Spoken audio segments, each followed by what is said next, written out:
yacu muri Repubulika ya Demokarasi ya Kongo, amakuru yongeye kuhavuga kuri uno munsi tariki ya 6 z'ukwezi kwa kabiri 2025.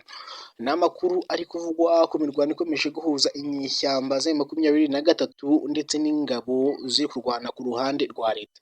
Ibintu bimaze gufata indi sura muri Repubulika ya Demokarasi ya Kongo, aho FARDC yagabye ibitero simusiga ku ba M23. Hapfuye abasirikare benshi bari kurwana ku ruhande rwa M23, ndetse abafatiwe mu bitaro byari umupango wari bapanze kugira ngo bazabone uko bazenguruka M23 bayikubite bayihereye imbere n'inyuma, nk'uko bivuga ko bari gushaka ubushoboka byose kugira ngo FARDC yongere igaruye FARDC cyangwa se igisirikare ku ruhande rwa Kinshasa bongeye bafate ibice byose arimwo Goma na Bukavu byigaruriwe n'umutwe witwaje intwaro wa M23. Biravugwa ko rero ku bijyanye n'intambara iri kubera mu burasirazuba bwa RDC, iyi ntambara ikomeje kuvuza ubuhuha ndetse no gukoreshwa amayeri menshi, dore ko Kinshasa ku butegetsi bwa Tshisekedi Tshilombo bari kugerageza ibishoboka byose ngo barebe ko bafata imijyi yose yagiye ifatwa.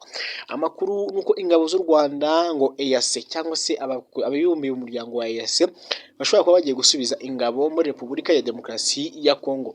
Ese EAC ndiherezayo ingabo n'iz'u Rwanda, dore ko zibarizwa mu muryango wa EAC Eastern Africa, nayo zizoherezayo abarwanyi cyangwa se RDF? Nibyo tugiye kumva. Niba ari ubwa mbere ugeze kuri Leoki in and Entertainment, kanda subscribe kandi kunzogera, bizajya bigufasha kubona amakuru yacu ya buri munsi dukomeza kugenda tugukorera. FARDC yagabye ibitero simusiga ku banyamurenge kuri uyu wa gatatu tariki ya 3 Werurwe munyihangane kuri wa gatatu tariki 3 Werurwe 2025, ingabo za RDC cyangwa se za FARDC n'abafatanyabikorwa bazo barimwo ingabo z'u Burundi, Wazalendo ndetse na FDLR bagabye ibitero ku baturage bo mu bwoko bw'abanyamurenge mu bice bitandukanye.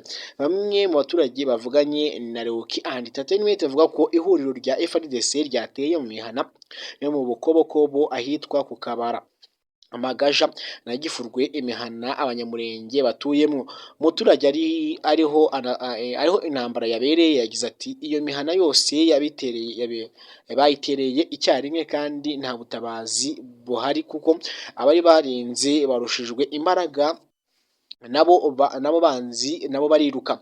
Yavuze ko nta mibare y'abapfuye baramenya kuko abantu bakizaga amagara yabo bahungira ahatandukanye. Zaba Leoki Entertainment yamenye ko kandi FARDC, FDL na Wazalendo n'ingabo z'abarundi bagabye ibindi bitero mu mihana yo mu Minembwe ahitwa Irumba na Kivumu.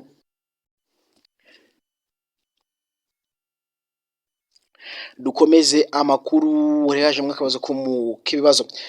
Amakuru Leoki Entertainment yamenye ko FARDC na FDL na Wazalendo n'ingabo z'abarundi bagabye ibindi bitero mu mihana yo mu Minembwe ahitwa Irumba na Kavumu. Yagize ati amarembo yose uherereye urasirazuba n'uburengerazuba bya Minembwe byinjiyemwo ubu imirwano irimo irahabera. Uyu muturage avuga ko ingabo z'u Burundi na Wazalendo bateye abaturage bari mu nkambi ya Mikenke, ubu bakaba bayitwitse, abayiciyemwo bakaba bataramenyekana.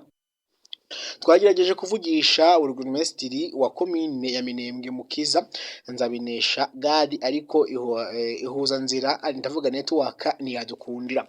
Amakuru avuga ko rero bahagabye ibitero bakahicira ubuzima bw'abasivile benshi, nk'uko bikomeza kugenda bivuga. Twirwanaho kubera akarengane na Bisimwa, perezida w'umutwe 23 Bertrand Bisimwa yatangaje ko abagize uwo mutwe atari abanyarwanda bihinduye abanyekongo kuko ari abanyamuryango babo barimwo harimwo n'abahoze ari abasirikare muri RDC mu gisirikare cya Kongo, ndetse hakaba harimwo n'abatavuga Ikinyarwanda.